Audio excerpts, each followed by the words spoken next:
we can talk. I don't see why not. We like talking. Do we? We don't like being lied to. Well, you have to understand it's easy to. I'm inclined to lie to people when those who walk away with awareness of what is going on explode my front door. Well, see, we don't think we really do understand what's going on. I mean, you drugged us. That's what's going on. I didn't. It is a natural pollen. I did not It's a drug. You drugged us. All right, let's start from the top. Hi, my name is Glorina. I am trying to survive. And you are? I'm Mako. I'm Jessamine. Caution. All right, and you are here with Don, which makes me imagine that you are, and Don just like, yes, we are going to take you in because you are because you are selling food that has clearly not been approved through the official channels. Yes, so I don't necessarily see why that would be a reason to blow up my door. Okay, well, It's hard to get a handle on this one once he's kind of been revved up. I don't take kindly to being manipulated. And we don't take kindly to being hunted. Now, could you please explain what is going on here? It seems as though you are posing a danger to those in charge. Those in charge?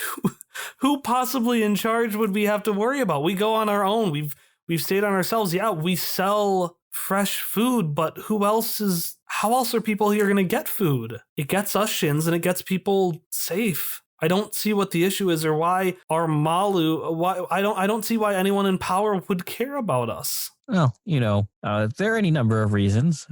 Control over the food supply tends to be a pretty strong motivator to keep people in line. Yeah, fine, I guess. So Armalu sent you? Don? So Don is working with Armalu. You are hired by Jetco, which is a private organization. Yeah. Well, you know how those things go. When you go high enough, it's all the same thing. So, I mean, why did you settle here? I don't know. We were...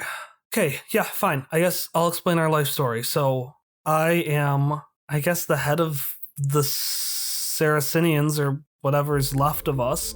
We've been running for a while, and we found a place where we could be safe. We found this, and she points to the blue light that's on the cavern wall. She says, this, a type of light, a type of energy that is nearly infinite, and all we had to do was just hide in our part of the wall and take from it. And this was how we were able to clean the food. So we stay here safe. We get the food for everyone else, and they don't remember us, and then he can't find us. Who's he?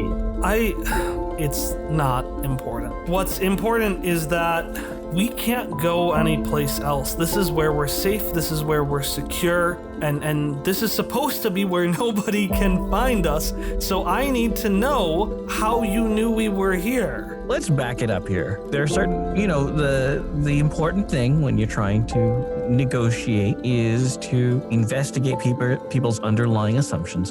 Who is this person or thing that you cannot hide from other than here? Fine, so there was I'm not the first leader of the Saracenians. There were two of us at the start. There were two of us who did all of this. His name is Roskin. He's looking for, a way to make life, a way to make infinite life, and he thought making all of this would help him find the answer, and when it didn't, he wanted to burn his research to the ground, and so I took the rest of us and we went, and he found us a few times, but we got away, and he's the only person who's ever had an interest in us, but he wouldn't know we were here. And to that, Dom blurts out, I mean, what are you talking about? He's the one who hired them.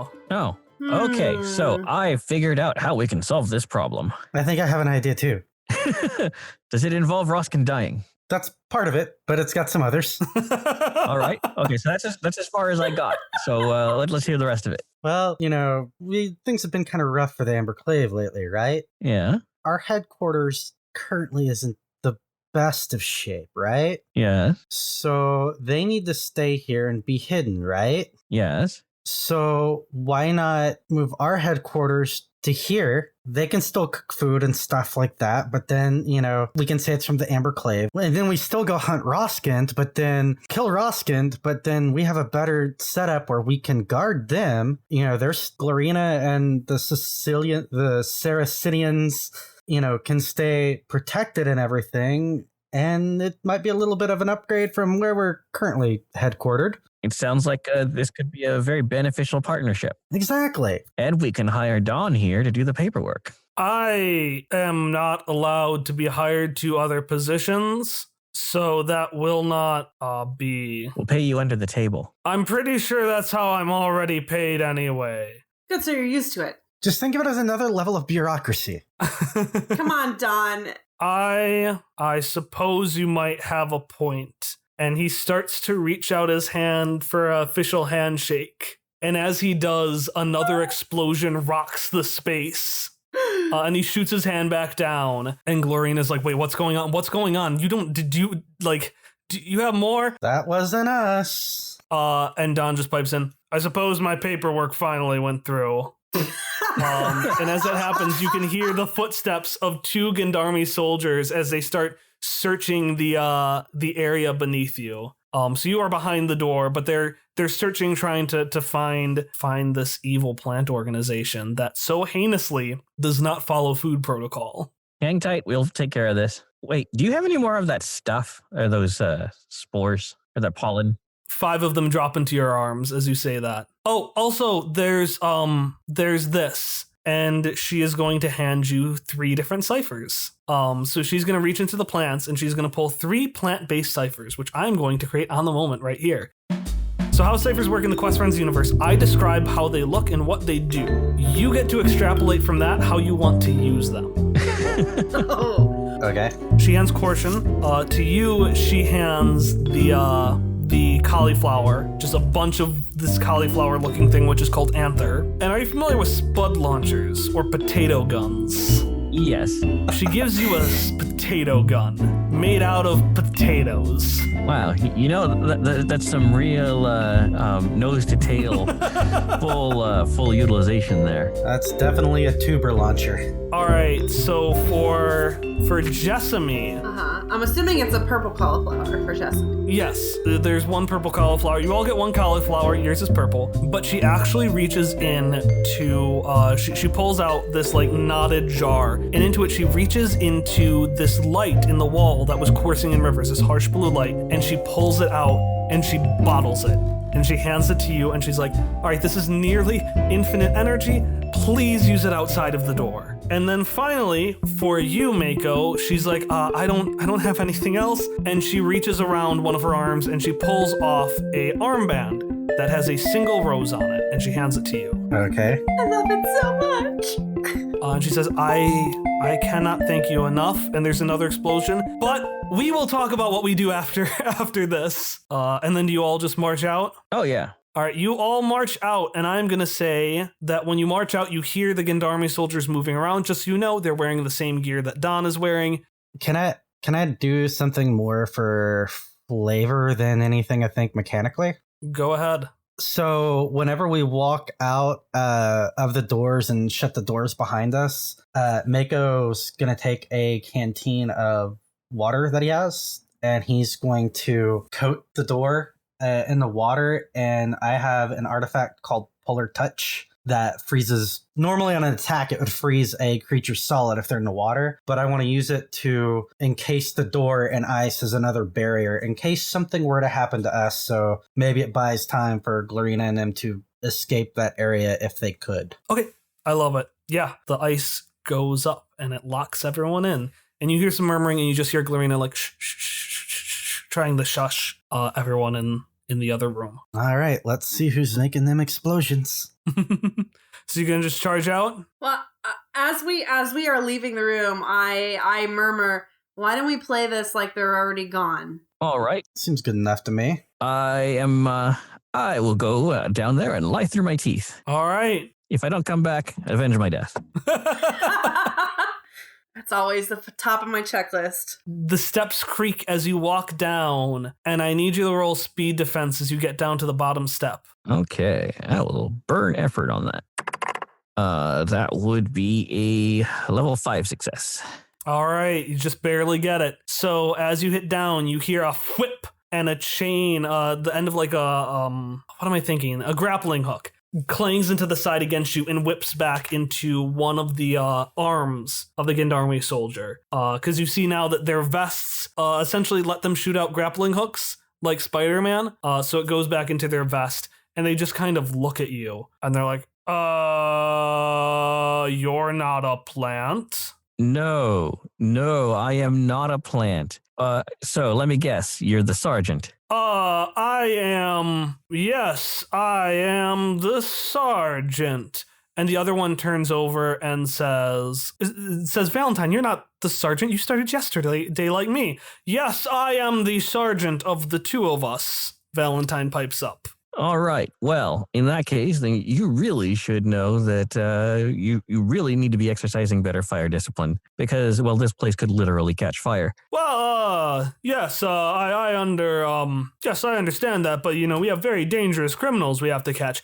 I don't really think they're that bad. They're plants. Plants can't move that much. Very dangerous plants, though. I would, you don't look like a plant to me, but so you can be on your way. We have it taken care of from here. Well, you see, we were contracted to take care of the same problem. And, well, you saw from the door there that we already effected a tactical entry into this building and cleared it of all hostile presence. It turns out that the fiends behind this dastardly conspiracy to sell unlicensed food products fled in the night.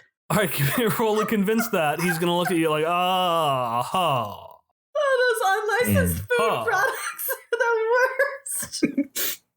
Welcome to Charmande. I am putting 2 levels of effort into that. Because, yes.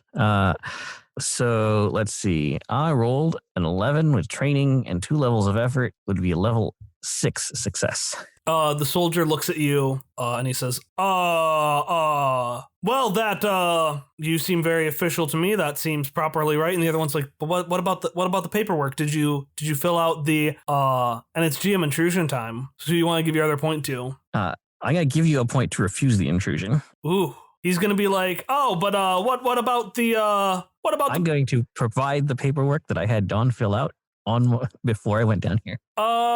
And he looks at the paperwork that you give him, that you took from Don. And he looks at it, and it is not filled out properly at all. Don did not have nearly enough time, but it is his first day, and he's like, yes, no, I see you, prayed to the Scrat. You got the spit of the Moonlight Dancer, and it looks like you went directly to the Forlorn District for the university's opinion. This does seem, I keep on losing his voice, I'm just doing Don.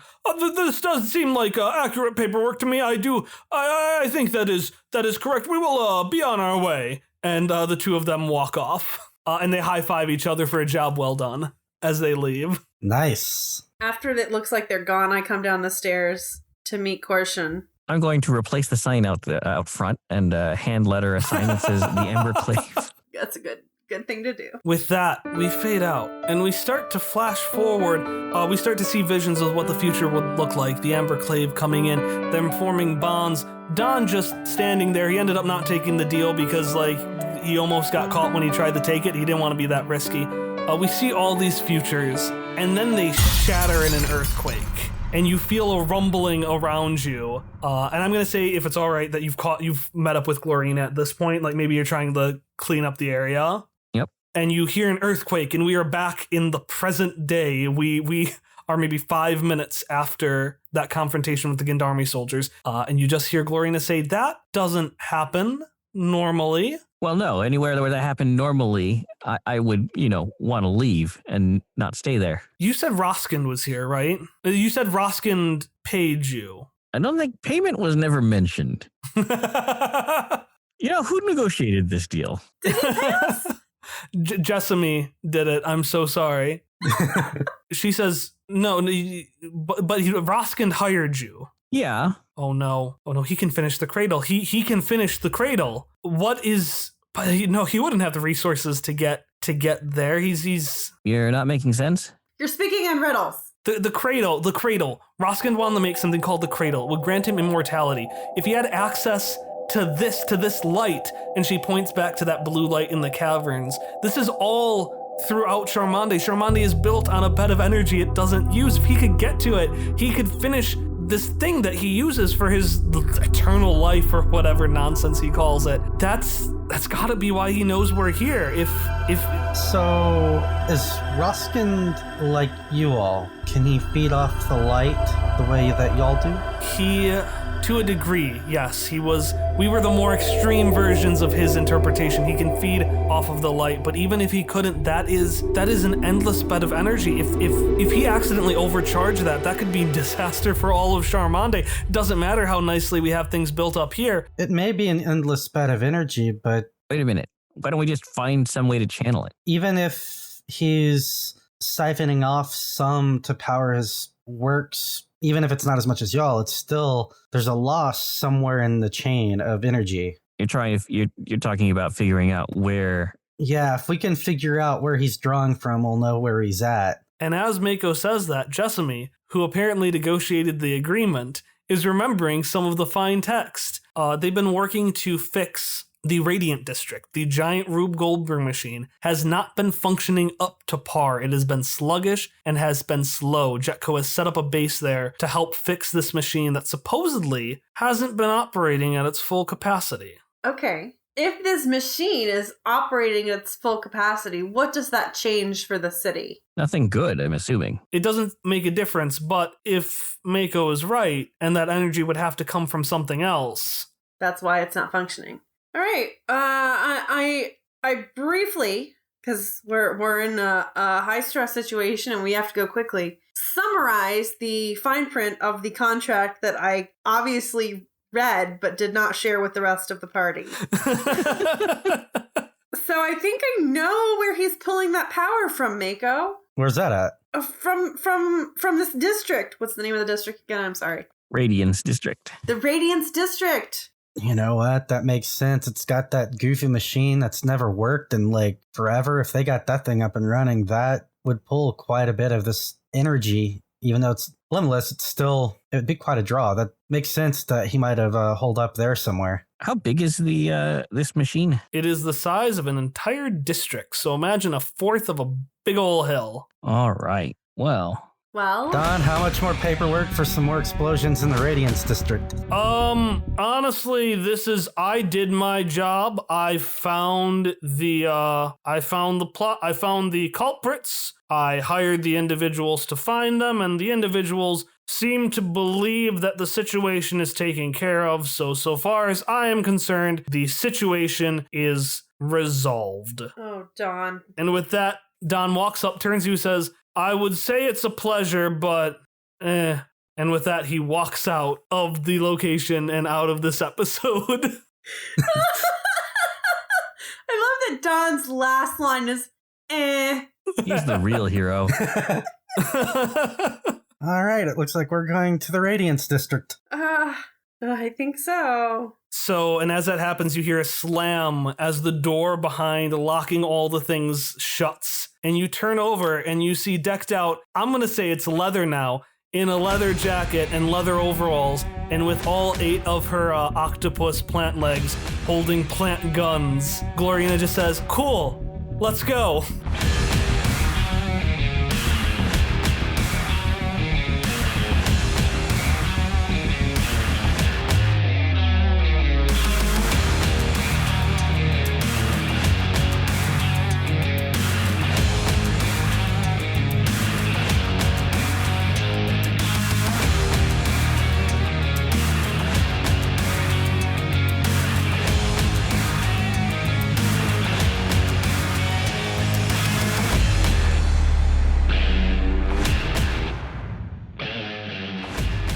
Hello and welcome to the announcement break for What If, featuring the Amber Clave Part 2. I am Kyle, your GM, and today I wanted to let you know that our intro and outro song are Friends and Hitoshio, both by Miracle of Sound. But in addition to that, I want to talk a little bit about the Amber Clave and a little bit about Quest Friends. So, the Amber Clave.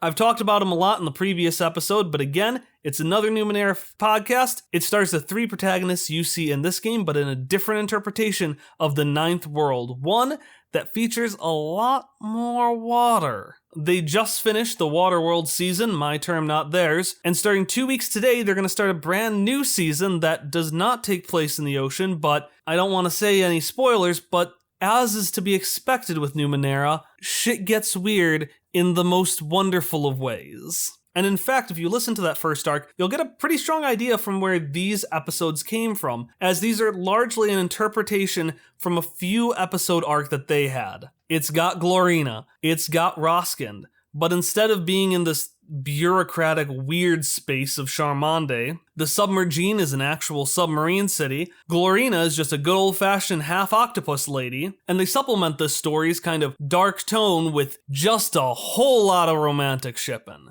But let's say you came here because you already know what the Amber Clave is, but you don't know what Quest Friends is. Well, Quest Friends is another Numenera actual play podcast. It stars 4 characters who you can find doing a similar adventure on the Amber Clave. Right now, they have a version with our characters over there. It takes place in a version of the 9th world that is populated both by heavily reinterpreted locations from the core book, such as Charmande, which looks entirely different in this game than it does in the core rulebook, and completely original locations, such as Roulettia, which is Disneyland crossed with Las Vegas, crossed with bad. If you've been enjoying our location of Charmande, you can check out the Clockwork City arc, which takes place entirely in the city. Otherwise, this upcoming Monday or Tuesday, we're going to have a summary of the show so far, and then you can just get started right with the new episodes. One last thing I want to take care of before we finish. I pulled a name from the name pool for this episode. It's a pool of names featuring anyone who's tweeted or Tumblred out about the show using the hashtag QuestFriends, and I use it for characters, places, items, etc., etc.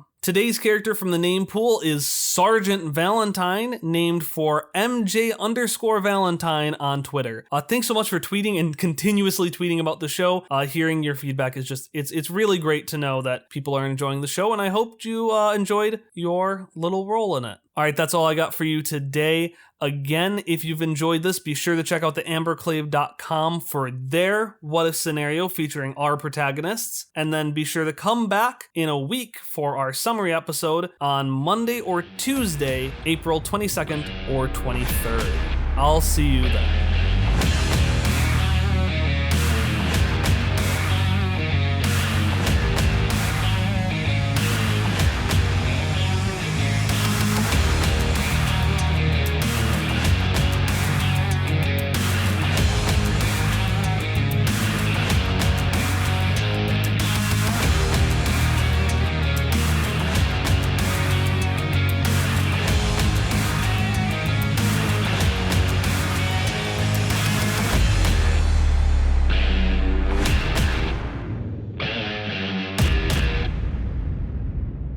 Okay, she's obviously got this. I'll just Let's just sit back, let's hang out while she's got it taken care of. I don't want to get in her way, personally. Yeah. Nope. You make your way up to the Radiance District, and it looks like a giant Rube Goldberg machine. Like, you see a giant pair of scissors that will drop and cut a wire, and then a couple, 5 different bowling balls will go and they'll hit ink, which will spill out and spell the news of the day. You've got 10,000 monkeys on 10,000 typewriters typing out what they want to say. There's a minefield, but it's all mouse traps and 1 rat trap. And you make your way to the district. Do you want to do anything on your way to what is the final confrontation? I want to modify some of these projectile rounds to accept the cauliflower for my artifact weapon. Okay, yeah, no, it is. What modifications do you make so it can shoot cauliflower?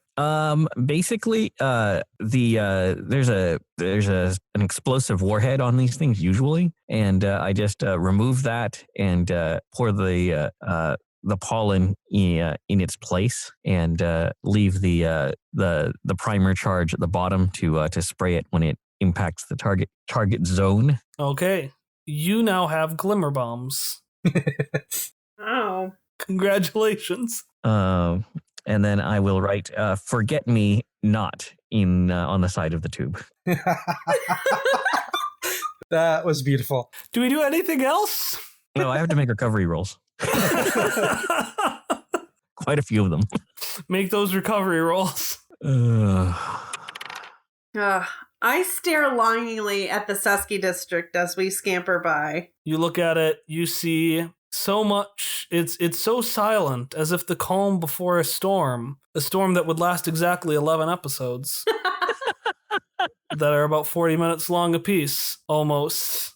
I don't know what's there, but I feel like there's some... I think Mako will be looking at the armband that he has, just trying to, kind of figure out its whole thing, and then, because I have an idea in my head what I might use it for, so I'm not going to say what it is just yet. Okay. But he kind of, looks at it and everything, and then he kind of gets almost like the kind of sadistic smile that Korshin gets when he finds a new explosive. And then he'll kind of look at Glorina and wink, and then keep walking. I just want to clarify, as someone who has played many games with Acer for several years now, that facial expression is not Korshin.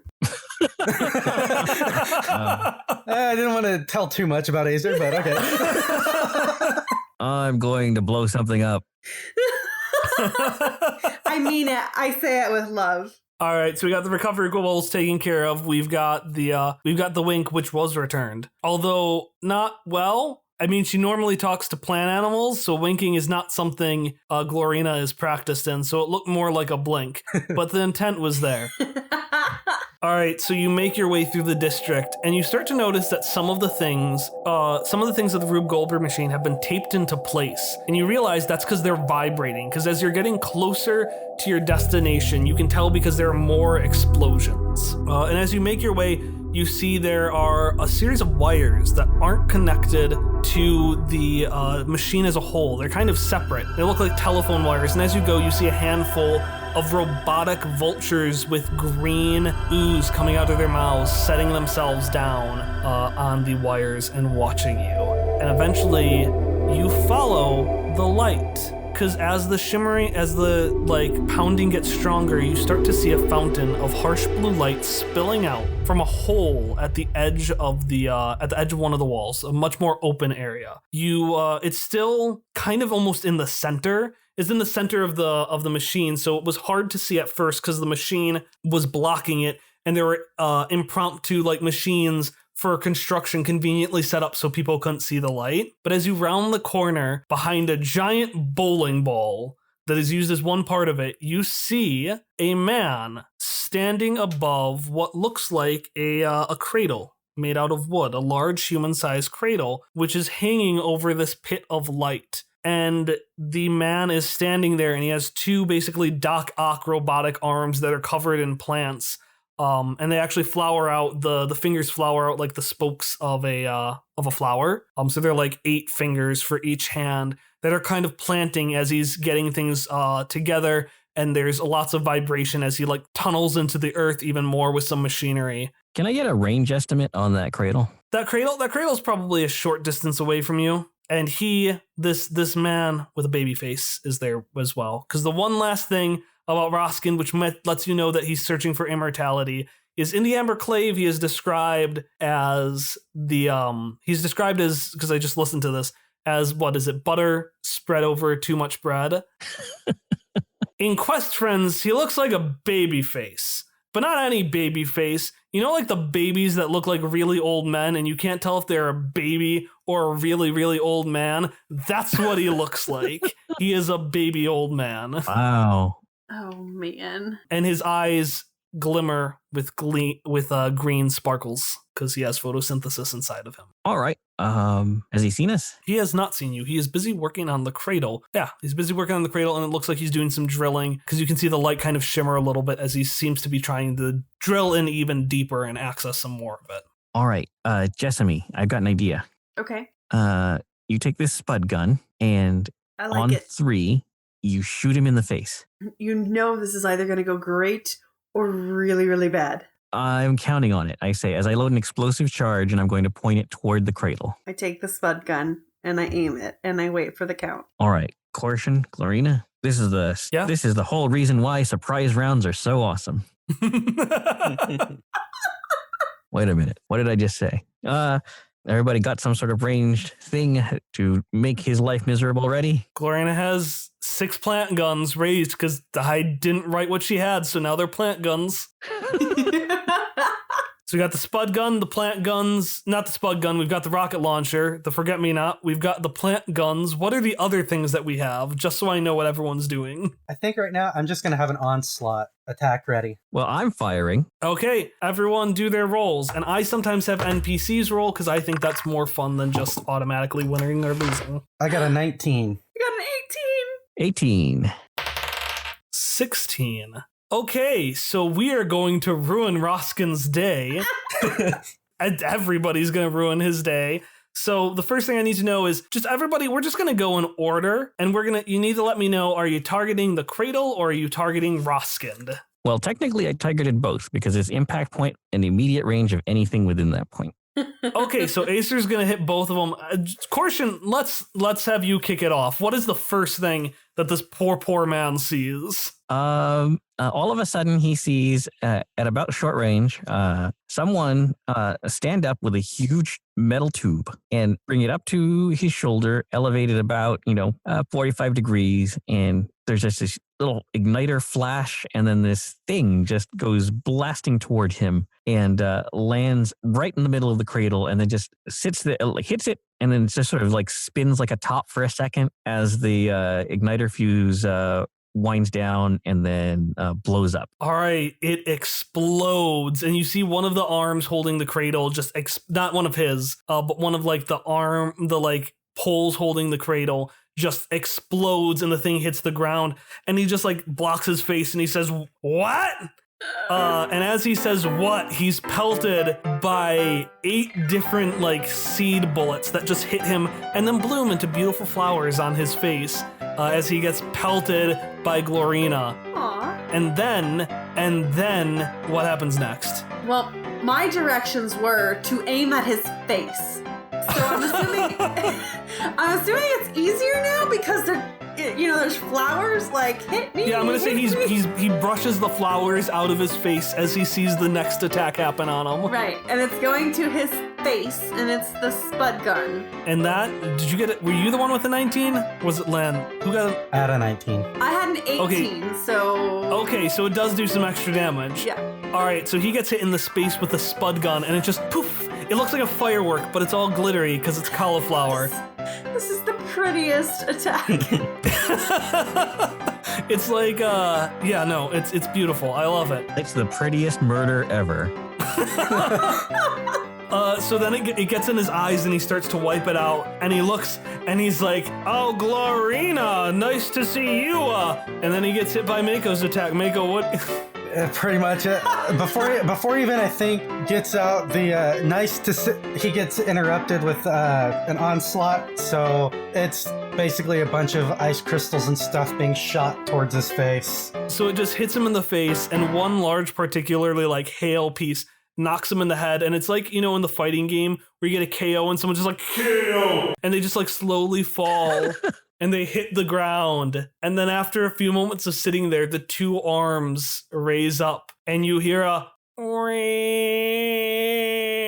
alarm that's like a baby cry. And you see the vultures from earlier, about 7 of them go, and they're gonna attack as a swarm. 7 of them go and they surround you. And it's time for us to roll initiative. Oh my goodness. I got a 16. I got a 12. 9. And then let me go for... My onslaught did 7 damage. Yeah, no, this boy is basically dead. I just had to res him so you could have an actual fight. We do that to a lot of boss fights. All right, and the NPCs are going to be back to back. So, all right, Mako, you get a turn before everybody else. You've got this flock of what are called venom vultures, and then you have this baby man on the ground, and you can see that his arm has hit the ground, and it looks like he's trying to drag himself back to the cradle. I think I'm going to go ahead and use bracelet. Okay. What I had in my head is to throw the armband at the cradle, which is using the liquid to possibly feed off its energy. So I'm going to throw the armband, which is going to kind of explode into this rose bush because it is a rose on the armband, and the plant is now going to start feeding off the light and pull the power away from the cradle so that he can't operate the cradle the way he wants. I really like that. So you go on and the plant goes and it starts sucking. And for a brief, actually, no. Like in my head, I envision it just keeps kind of slowly growing until it reaches a certain point and then just stops or something. But yeah, no, the plant is growing, and you can see it start to actually move a little bit, like to deliberately wrap around and grab the light. And the cradle is not operational. You have nullified it. And at that, you're gonna hear the Roskind is gonna turn around, and you're gonna hear, "No, just give me a second. I will defeat you." And he's using his arms to try and get himself back up again. He's like, "Just wait one second. And so he's going to spend his turn trying to get back up. But in the meanwhile, you hear a screech and a bang, and you see two of the vultures fall down at your feet as Glorina is trying to shoot them as they run towards you. But that was only two of them that were knocked down, and the other 5 are going straight at your face. So I need you to roll some kind of defense. Okay. 11 is probably not going to be the greatest. Okay, so 2 things. First, take 3 points of damage before armor. Okay. That's not cold by any chance, is it? It is not. Okay. It is very poisonous and very acidic. Landon, Mako, I have a question for you. Okay. What's your least favorite pool? Might. Cool. You can't use might effort for the remainder of this episode. Okay. As this numbing agent gets inside your veins and like seizes it up, and you just don't feel as strong as you normally do. Not that I was that strong to begin with, but that is going to be their turn. It is now to Jessamy. Okay, I guess I'm going to turn the spud gun to one of these vultures and try to hit it. Does that spud gun have a radius to it? I don't know. It was just handed to me. You can choose, or we can decide in the moment. Let's decide in the moment. All right, let's take that shot. I rolled another 18. Nice. I need to drink more often. Yeah, I'm going to say the spud gun is a heavy weapon, so it's automatically going to do 8 points of damage with that 18. What do you want it to look like? Well, I would assume that it would just be another spray of glitter, but maybe a different color glitter. Okay. So maybe some green glitter? Ooh, it's green. I like that. It's green and it's purple. It knows its plant roots, but it also knows the person who's using it. It's a very personalized spud gun. This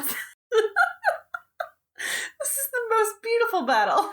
And it gets inside the vulture's gears, and they're like, "Ah, ah," and they fall down onto the ground. They do not fall into the blue light because we don't have time for a phase 2 of the boss battle. But I want to let you know, I am cruel enough to do that. All right, Korshin, it is your turn. I'm going to say you got 2 vultures left. One of them isn't looking so hot. And then you have Roskind, who's trying to get up. Well, I take personal affront at Roskind having tried to lowball us on this contract that I'm now seeing for the first time. And, we have overhead, damn it. Who put Jessamy in charge of the contracts? That's all I'm saying. She doesn't even go here. I'm going to try to finish him off, and just he's down on the ground, so I'm gonna crank the elevation down a little and say bad baby man thing, and crank off another shot. All right, give me a roll to hit this baby man thing. 15, training and effort. This boy gets launched back a few feet, and the only reason he doesn't hit the ground is because his arms dig in and they entrench himself into the ground. And he is, I would say, maybe conveniently 2 hits away from dead, so he can do something before this episode is over. But he is entrenched on the ground, and he is very upset, and he is about to throw a very bad temper tantrum. Mako, it is your turn. End him. How far away is he from me? Did you all run up at all, or are you still a short distance away? I'd probably say that I'm at least maybe a short distance away, because it would have been at least a distance away to do the onslaught and then throw that armband. So I think I'm going to use my shatter wand that I have. Okay, how does that work? And how do you all have so many items? Talk to Megan. some of us have abilities that let us find extra stuff too. So, so my Shatter Wand is a level 6 artifact. The weapon crystallizes flesh, working at long range with no visible manifestation. It inflicts damage equal to its level. If the target is slain, they explode into crystalline shrapnel, dealing 3 points of damage. I mean, it sounds like it was made for this fight. I am going to give Roskin to look and been like, I think you're on the kind of the wrong end of this deal. And you're a horrible man-child thing. And hit the button on this Shatter Wand. And that is a 16. Hey, Mako. How do you defeat Roskind? So whenever I hit this Shatter Wand and look at him, you don't really see a projectile or anything go towards him. But if the camera, like if this were a film, were to zoom in, you'd slowly start seeing the exterior of his body crystallize into different patterns and everything. And for flavor, it's ice crystalline looking. Until he freezes solid. And then since he's destroyed, once he freezes entirely, his body explodes.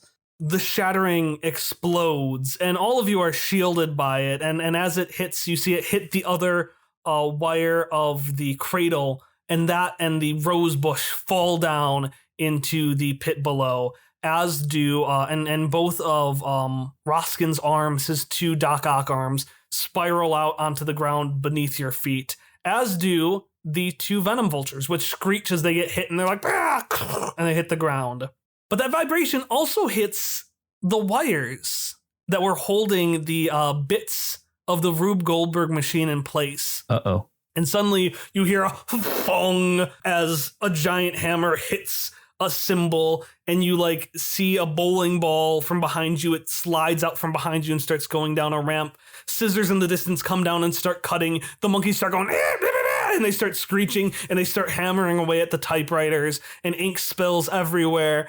And above you, you see one giant anvil, and you see a handful of what are called tree tines. These little marsupials go, and they start chewing at the rope that's holding it above you, and it's about to drop on all your heads. Oh no. Oh no. We need to get out of here. Yeah, I think it's time to go. I'm not going to make you roll, but do you want to describe how cool does it look as you jump out from this anvil as it's about to crush you? Well, I'm assuming Glorina is leading the way in her leather jacket. Oh, she absolutely is. The leather jacket, she pops up the collar and is like, all right, let's go. And she runs and she just speeds away. She looks like she's swimming in the air. She's not, but she's that graceful. And you all run away, and like it drops, and somehow the anvil explodes as you walk out in slow motion, and rock music plays, and it's like, and you just hear the "What If" featuring the Amber Clave as you walk away like badasses. It's part of the Rube Goldberg machine. Yeah. I love it, because I don't think any of us would describe they're not as badasses. Yeah, I was gonna say, we're just adequate. I was gonna say, like, I think if anything, like, Mako would try to be like, running to escape the anvil, but what actually happens is somewhere he slips on something, and it's like Glorina happens to look back and has to whip a tentacle back and like sling Mako forward before he gets crushed to death. Slings you forward, you're now just in her arms as she like carries you. Exactly. I love it. And then you stop, and in the silence, you look back, and you just hear the fire crackling, and she looks around, she's like, well, thanks a lot, everyone. It was like that when we got here. And as you say that, you hear a voice behind you say, perfect.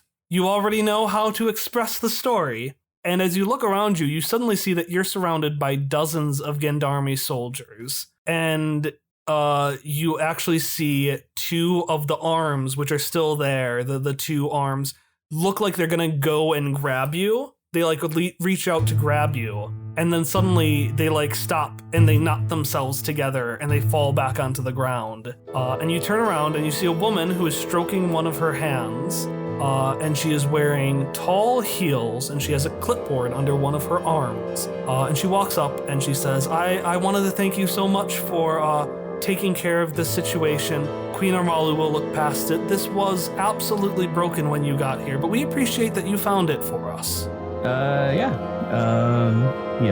No problem whatsoever. It's what we specialize in, finding the broken things.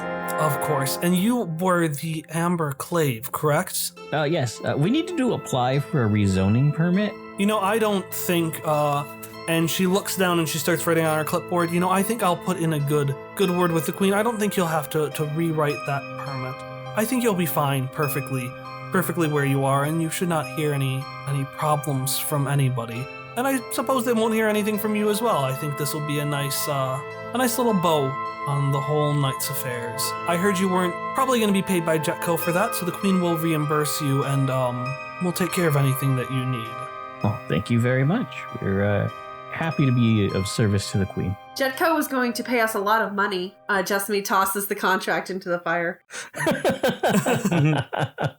And she looks at you, and she sits there and pauses for a second, and she says, yes, of course, they were going to pay you a handsome sum, and Queen Armalu will make sure that is taken care of so that you don't have to worry about this night ever again.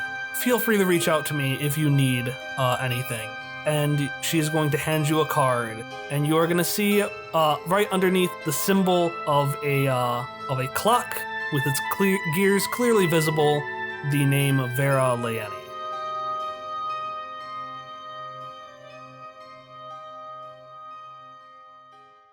All right, so let's talk about what we did. So again, thank you for doing this what-if scenario. Not canon to the Amber Clave, very canon to Quest Friends. Oops. And all the bad things that happened, they're there, they stayed. But thanks so much for playing. Again, I am Kyle. I run Quest Friends.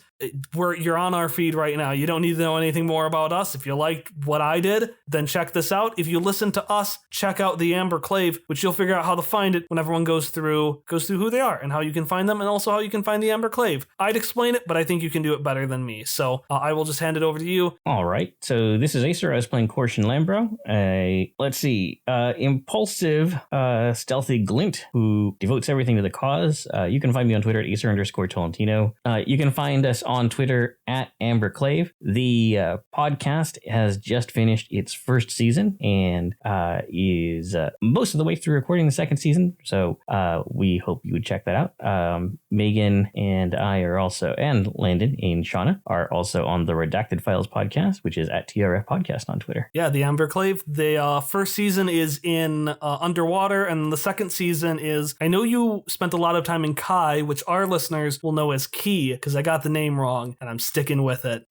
I mean, things change. Things change in a couple 100 years. Internal consistency is what matters. Awesome. Anything else you want to pitch about yourselves, or any other place that people can find you when they're not listening to the Amber Clave? Oh, hey. Well, you can. This is Shauna. I've been playing Jessamy Gray. You can find me on Twitter at CallMeShauna. Feel free to harass me about my dice rolls. Although they were much better here than they are on the Amber Clave usually. So you're welcome. It balances out. We just have to tell you you're guesting on someone else's show every time. That's what it takes. That could work, although our bad dice roller, her luck did transfer over to your crossover episodes, so... Yes!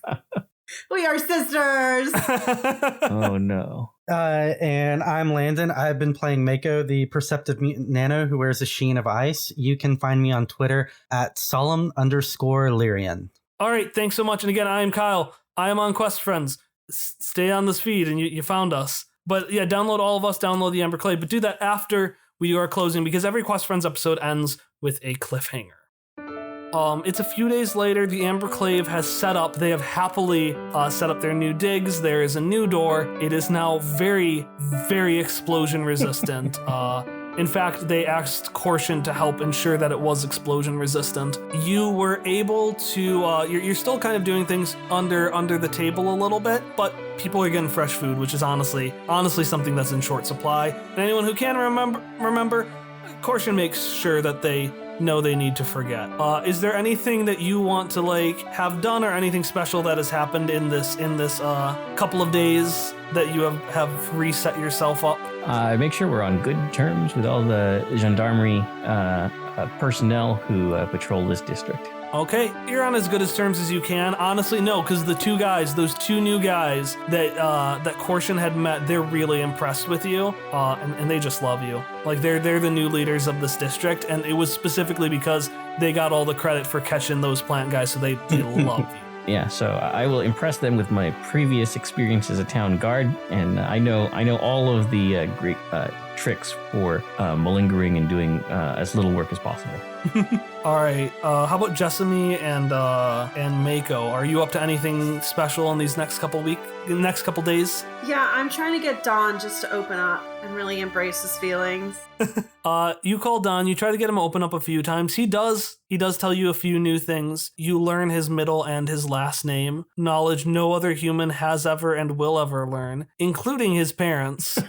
But after it turns out after about a short while, because I don't remember how long it takes for the Quest Friends characters to appear here, but after a short while, he is carried up by a bit of an adventure, and you don't hear from him for a while. Until a few weeks later, you find out he's working on a caravan, and he seems to be a lot better since he quit his job. Oh, and I also, just because I want to make things fun for your players, I give Don the jar of infinite energy. Don has a jar of infinite energy. I will have to, let me note this quick. I kept looking for something to attach it to, and then I was like, you know what? Maybe I can put it in a place where the other players will get to. So Don has a small glowing jar. We'll see if that comes up again. It's literally the gift that keeps on giving. All right, and then Mako, we started with you looking dramatically into the distance. It feels only appropriate to end with you. So what is your kind of epilogue to this little adventure? Let's see. I think there's two things. I think the main thing Mako is going to do is he will find some artisan to make a armband to replace the one that he used to give back to Glorina, but instead of it being a rose, it's going to be a shark that's on it. And basically be like Glorina to replace the one I lost or used, and kind of stammer, all as blushed as a shark man can get. Yeah, no, it's she looks at it was actually it was so the one I gave you is actually a it's great. I like it. No, it's as she is stammering, she realizes that she was about to correct you that it was a rose, and then she realized that, oh no, he might think I don't like it. So she just takes it and she just sits there and like awkwardly fiddles with the shark. So that is the one thing. What is your other thing? I think the other thing is just going to be, Mako studying kind of the whole energy thing around this area, because at least in Mako's head, infinite energy seems too good. Like there's something that's creating it. It can't just be coming from nothing, kind of a thing. Yeah. So let's say maybe you and Glorina, you go out, and we're going to end with a scene of you right by this anvil, where the old robotic arms of this man of Roskind were. You're sitting there. Jessamy is making some new deals, some new contracts. Korshin is running surveillance, and you two, you and Glorina are sitting there. She's got the shark armband on, and she has made you a new rose one. And you're sitting there, and you're understanding the science. And we follow this thing you're using, and we go down the glimmering blue hole, and we go down, and we are covered with light as we go deeper and deeper and deeper. And then we sit down, and we see the cradle, and this red plant sitting inside of it, this rose bush.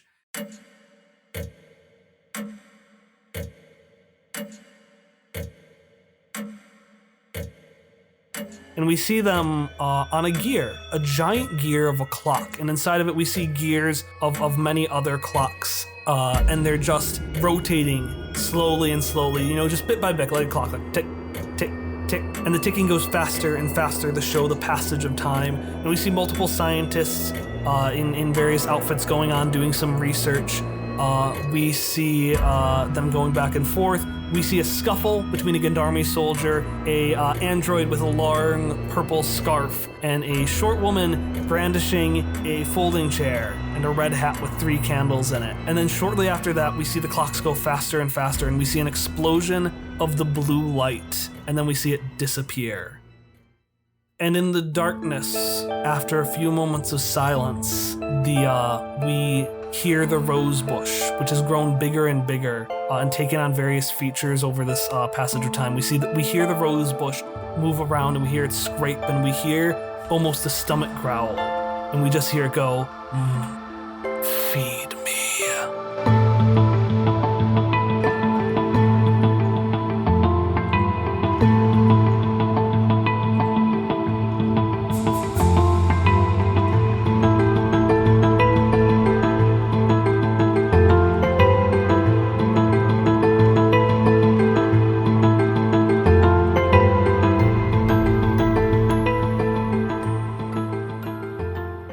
Oh well, that's someone else's problem.